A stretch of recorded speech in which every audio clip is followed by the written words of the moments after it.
Ngayon mga tol, nagpadala si Bit Pacquiao sa akin ng kalahating TF ko, 25,000. Ha? Ito, nagpasalamat ako sa'yo kasi legit ka.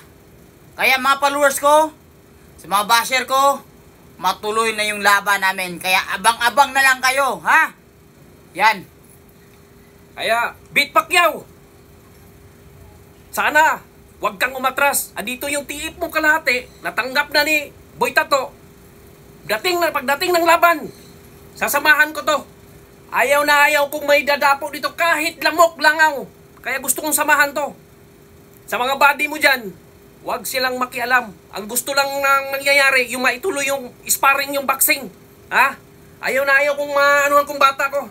Madadapuan to kahit langaw man lang o lamok. Yan ha, Bit Pacquiao, kasama ko ngayon yung manager ko, ha? Alam mo naman kung gaano kahigpit yung manager ko.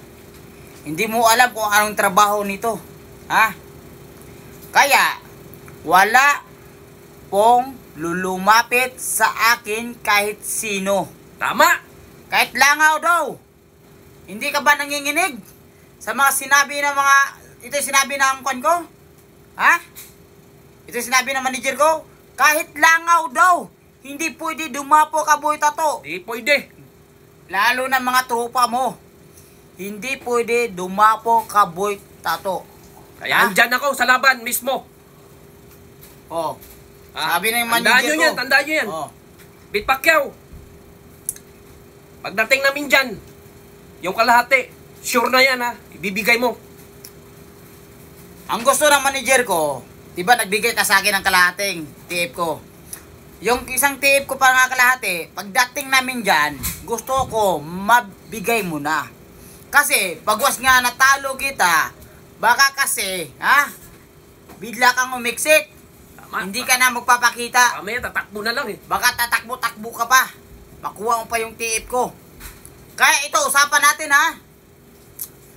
Kasi ang gusto ng manager ko, kailangan talaga nakapirma yung mga magulang mo.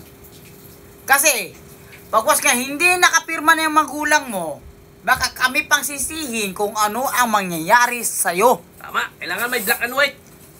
Pirmahan. At saka dadaan pa ng barangay.